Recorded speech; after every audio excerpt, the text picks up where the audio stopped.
Está claro, y no vamos a repetir hasta el hartazgo el tema de la coalición y quién está dentro de la coalición y cómo está sobre representada una parte de esa coalición y está subrepresentada otra parte que justamente es la que otorgó la historia, la mayoría de los votos, la gran mayoría de los votos, los símbolos. Esto lo expresaba muy bien Cintia y Alicia. Y te diría que también la calle, esto que nos hablaba el Tano. Y la conceptualización, que es un poco como arrancó José esta charla. Entonces ahí tenemos un problema que la primera definición tendría que ser, es con todos, bueno, con nosotros también, con nosotros también. ¿Y eso lo tenemos que reclamar? No, eso lo tenemos que actuar. Yo creo que es un momento donde la unidad es central. Y esto se debe verificar en que nadie puede enojarse e irse. Hay que enojarse y quedarse. Porque si la primera tarea política es la unidad, la segunda tarea política tiene que ser el debate.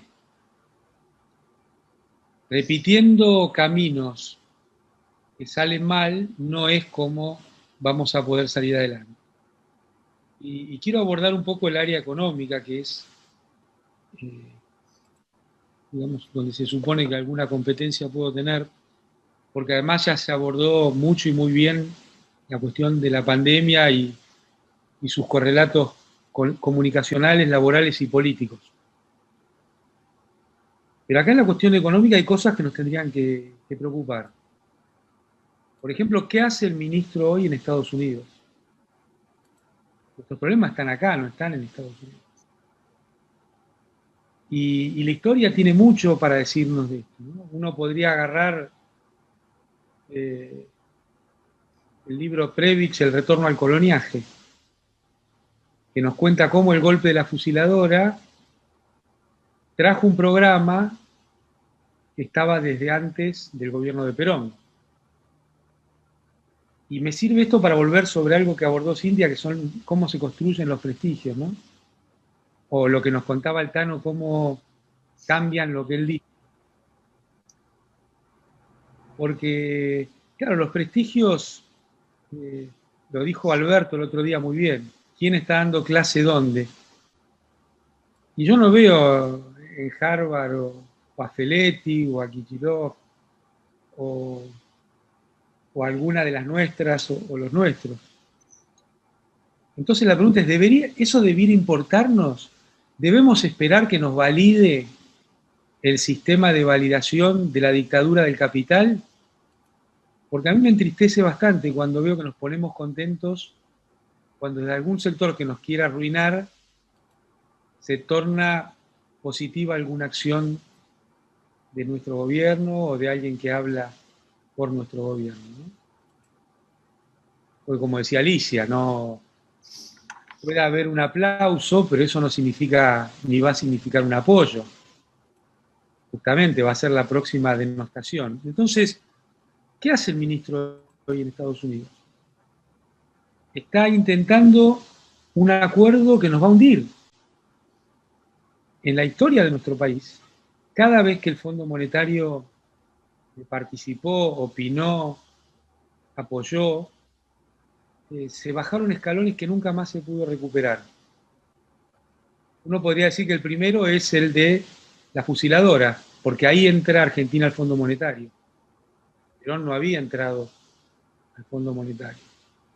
Son instituciones coloniales, digámoslo de una vez por todas. El Fondo Monetario, el Banco Mundial, las Naciones Unidas, el BID, no son instituciones cooperativas, multilaterales. Es parte del andamiaje del aparato de colonización de Estados Unidos y de sostener el patrón dólar por sobre todo. Dicho sea de paso, ¿no le llama la atención la agresión de Biden sobre Putin? Para mí tiene una sola lectura. Se llama Sputnik. ¿A qué santo viene en este momento Biden a decir que Putin es un asesino? Sobre todo cuando había decidido bombardear Siria la semana anterior, ¿no?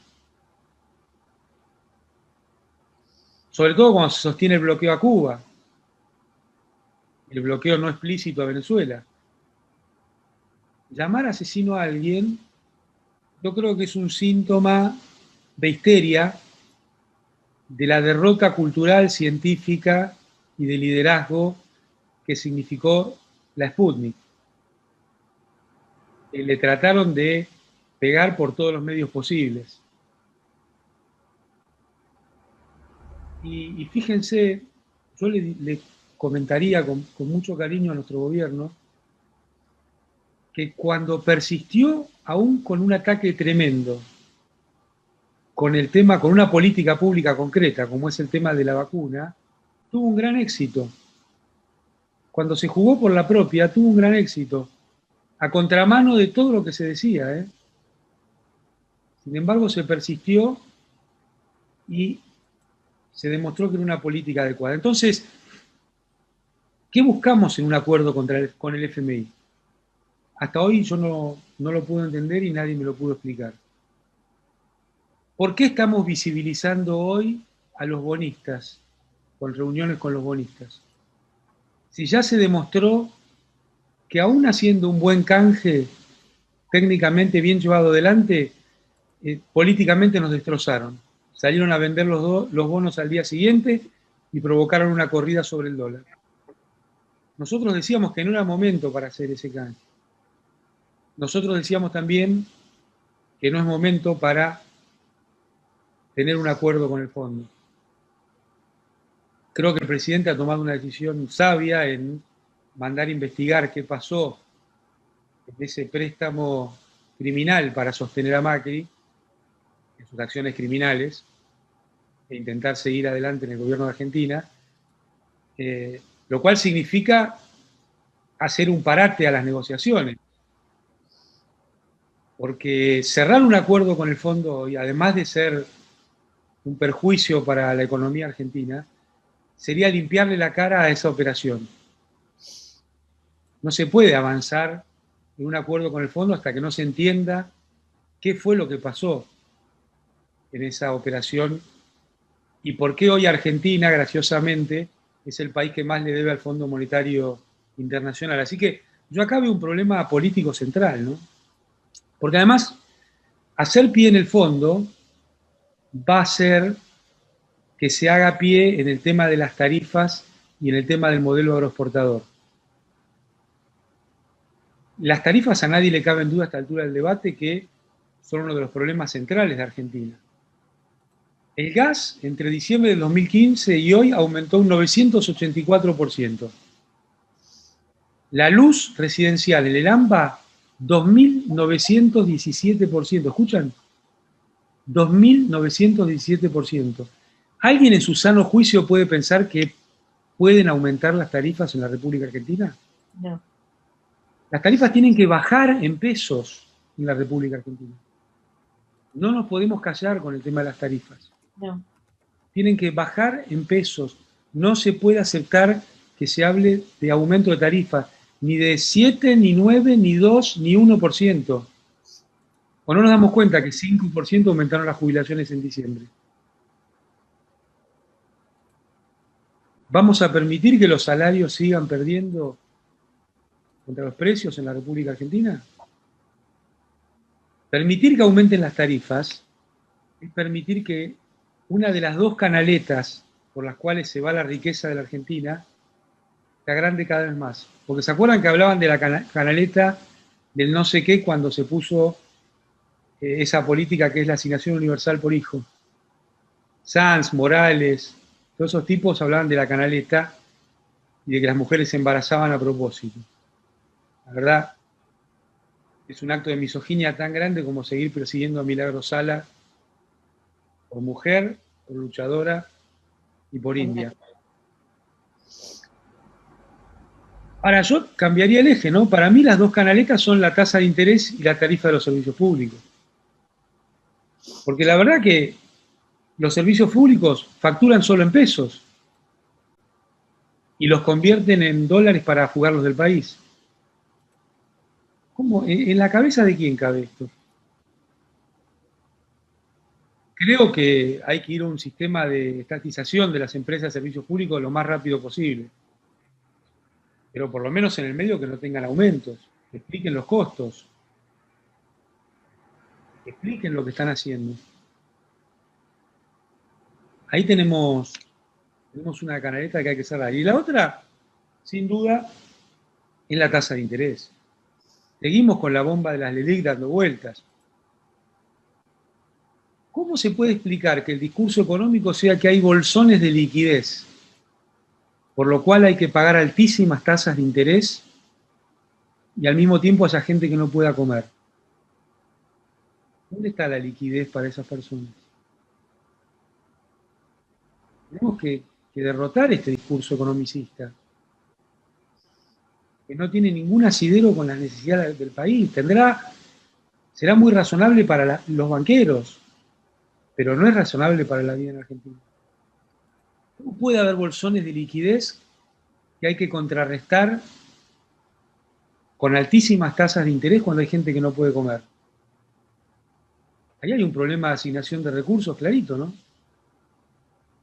¿Cómo podemos aceptar que el ministro diga que el IFE va al dólar?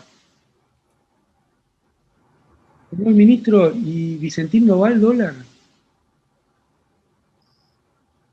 ¿Y los ingresos de las grandes empresas concentradas, sea de alimentos, sean cadenas de distribución, sean supermercados, eso no va al dólar? Me parece que no, falta mucha Argentina ahí. Falta demasiado entender cómo funciona este país, porque, claro, sentarse y hablar de que hay un problema con el dólar, del bimonetarismo, bueno, pero también hay que ver cómo lo vamos resolviendo, ¿no? Por supuesto que no es fácil. A nosotros nos costaba mucho, pero los salarios crecían más que la inflación. Midan como la midan. El valor de las jubilaciones crecía más que la inflación, mídanla como la midan. Entonces, ahí está lo que expresó Cristina, ¿no? Que es lo que pensamos todas y todos nosotros.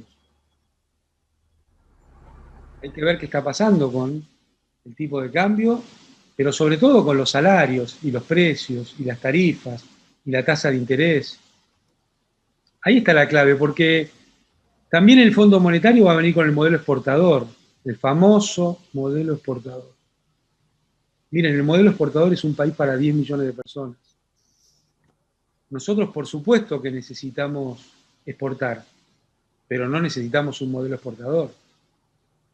Nosotros necesitamos un modelo de mercado interno, con salarios robustos, con bajas tasas de interés, con la pequeña y mediana empresa funcionando, con las empresas nacionales funcionando. Y eso requiere otro modelo económico, no el modelo exportador. Por eso no se entiende muy bien por qué queremos un acuerdo con el Fondo Monetario. ¿Para qué? ¿Para qué?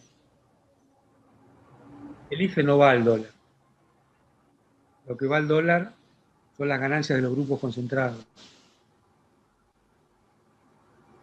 Y claro que los medios inciden en qué debates, en qué discusiones quedan arriba de la mesa, en qué dilemas le quedan a la dirigencia política. Pero claro, hay un fenómeno que lleva, por lo menos desde el 85, o si quieren, desde la caída del muro de Berlín, que tiene que ver con que el programa de los banqueros, a través de los medios masivos comerciales, le comió la cabeza a los políticos. Entonces tuvimos al Partido Socialista francés buscando subir la edad de las jubilaciones, al Partido Socialista Obrero Español buscando que no haya gasto público, o como dijo Margaret Thatcher, su mayor éxito fue cómo cambió el programa al Partido Laborista Inglés. Entonces, en este cuento, parece que puede haber un solo programa que es racional. ¿Cuál es el resultado de ese programa racional? Que solo el 1% de la población le va bien. Al 30% le va más o menos, el 50% no puede ni comer y el 20 ve cómo se las arregla. Entonces parece que el programa no es ni tan racional, ni tan eficiente. La verdad que no. Entonces, volviendo al comienzo, lo que nosotros tenemos que hacer es atrevernos a decir estas cosas. Nos hagan lo que nos hagan, no importa lo que nos hagan. No importa el lugar en que nos toque. Para hacer política no hace falta un cargo. Para hacer política, lo único que hay que hacer es no callarse la boca. Pensar, discutir, organización popular y no callarse la boca. Entonces acá entra también lo que señalaba Cristina, ¿no? El miedo. Lo aleccionador del famoso Lofer. Y entonces pedir por nuestras presas y presos políticos, que en la Argentina hay presas y presos políticos, sabemos presas y presos políticos. Y hay también perseguidas políticas y perseguidos políticos. Una democracia en la cual la vicepresidenta en funciones es la principal perseguida política, no tiene destino. No tiene destino. Porque no hay democracia. Porque hay un poder del Estado, no es contra popular o de equilibrio, es la polea de transmisión y el sistema ejecutor de las políticas oligárquicas. Porque la Corte Suprema no dijo nada del aumento de las tarifas. 2.917, vuelvo a repetirlo, la tarifa de luz residencial en el AMBA. ¿Dónde estaba la Corte Suprema de Justicia de la Nación? Porque no le vamos a pedir que a quien organizó el Lofer lo desenmarañe, pero ¿dónde estaba con las tarifas? ¿Dónde estaba con la caída del salario? ¿Dónde estaba la Corte Suprema de Justicia de la Nación con los femicidios? ¿Dónde está? ¿Dónde está? Claro, cuando uno escucha hablar o escucha y lee los comentarios de algunos grupos de WhatsApp, se entiende claro dónde está parte del Poder Judicial con los femicidios, ¿no? Y ahí se está jugando la Argentina.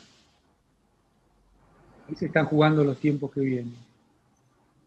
Nuestra tarea es organizarnos y que todas nosotras y nosotros no permitamos que estas cuestiones desaparezcan de la discusión pública. Que cuando el ministro dice que es una bandera de superávit fiscal, que digamos que no es una bandera, que es una herramienta más.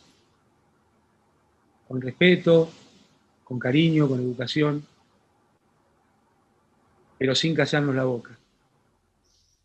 Porque nuestras banderas tienen que seguir siendo el amor y la igualdad y construir una patria libre, justa y soberana. Entonces, muchísimas gracias por compartir hoy este tiempo de reflexión.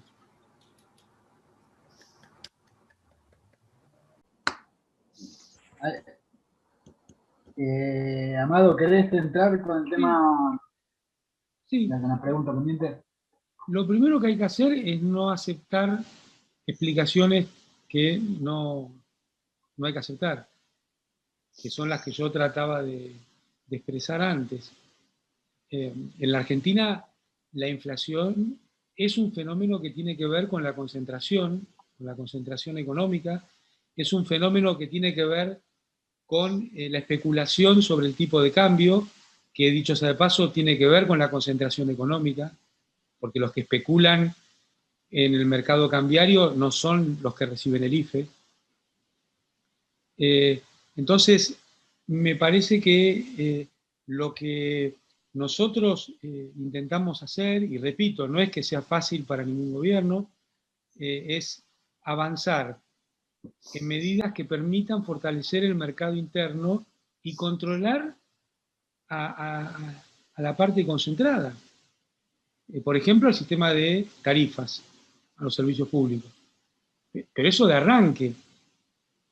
Después tenés problemas en la cadena de comercialización y en la cadena de valor que tenés que tener. Y lo mismo con la tasa de interés. La tasa de interés afecta a todos los precios de la economía. Entonces ahí también tenemos un problema.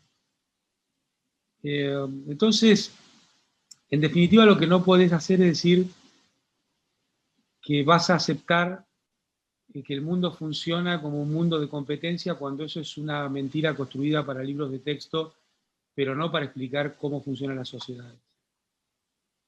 Y por eso hay un rol para los gobiernos, por eso hay un rol para la organización popular.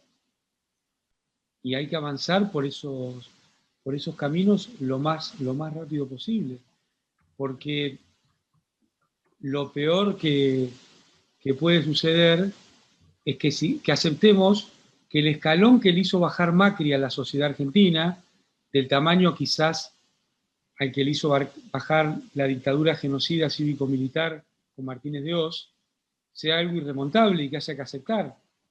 Y que la normalidad, entre comillas, como si pudiéramos aceptar que hay una normalidad, sea ir a un país con un problema de distribución del ingreso como Chile y con un problema de desorganización popular, porque justamente una de las fortalezas de la Argentina para sostener los ingresos de las clases populares ha sido la organización. Entonces, la estigmatización sobre el sindicalismo, la estigmatización sobre los líderes y las líderes populares, tiene que ver justamente con intentar que se consolide este escalón que Macri le hizo bajar a la sociedad argentina a fuerza de tarifazos y devaluaciones, e inflación, y desempleo. Genial, Amado. Excelente. Ali, con el tema de hidrovía, ¿querés contestar un toquecito? Hay una sola cosa primero, no le digamos más hidrovía, por favor. Ah, sí, sí, sí, sí. Con la Nuestro río discusión, Paraná. con la cuenca del río Paraná-Paraguay. Sí, sí. La hidrovía es la fórmula de la privatización. ¿Querés salir y contestar esta pregunta?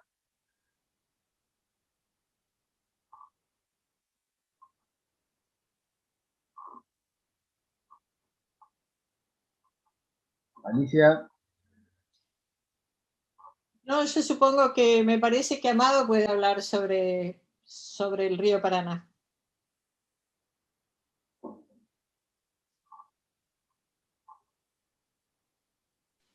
¿Querés, Amado? Bueno, es muy generosa Alicia, porque hemos estado hablando mucho de esto juntos. Mirá, un país que su día de la soberanía tiene que ver con el río Paraná y con combatir al colonialismo en el siglo XIX, por tener solamente dos banderas, intentando meterse, que eran la francesa y la inglesa, hoy tendría que ver la problemática del río Paraná con otra fuerza, ¿no? Porque hoy no tenemos dos banderas, hoy tenemos, además de la francesa y la inglesa, la suiza, la norteamericana, la china, la belga, en el río Paraná. Y alguien podría decir, uy, qué antiguos que son ustedes, che, este tema del colonialismo. Bueno, pero por ahí se van los dólares, por ahí se van los precios, por ahí se va el transporte. Porque fíjense ustedes, ¿no? Hemos renunciado a ciertos mecanismos de control. Hay hasta puertos privatizados sobre el río Paraná. No es solo el negocio del dragado, pomposamente llamado hidrovía. Hay mucho más que esto alrededor. Sobre un orden internacional que ustedes fíjense, ¿no? A los commodities, que los llamamos commodities, es decir, a las materias primas que exportamos, tienen mercados perfectos, entre comillas, mercado de competencia. Obvio, organizados en Estados Unidos, en Chicago. Ahora, los servicios anexos necesarios para exportar esos productos son oligopólicos o monopólicos. El dragado es un negocio monopólico, las empresas exportadoras es un oligopolio, Los seguros son un oligopolio. Las empresas de transporte y carga son oligopolios. Las empresas que financian, los bancos, son oligopolios. Entonces, qué casualidad, cómo se ordena la naturaleza, ¿no? La naturaleza convierte en mercado de competencia perfecta a lo que exportamos nosotros y en monopolios y oligopolios a los servicios que brindan los países coloniales, o tardocoloniales, o neocoloniales, como quieran llamarlo. Quizá hoy todavía les es más cómodo que las colonias porque no usan fuerzas militares. Le basta con parte del Poder Judicial y un sector empresario concentrado. Entonces me parece que hay que mirarlo desde esta óptica y no de una supuesta eficiencia que es mentira. El Estado tiene mucho para hacer en el Río Paraná.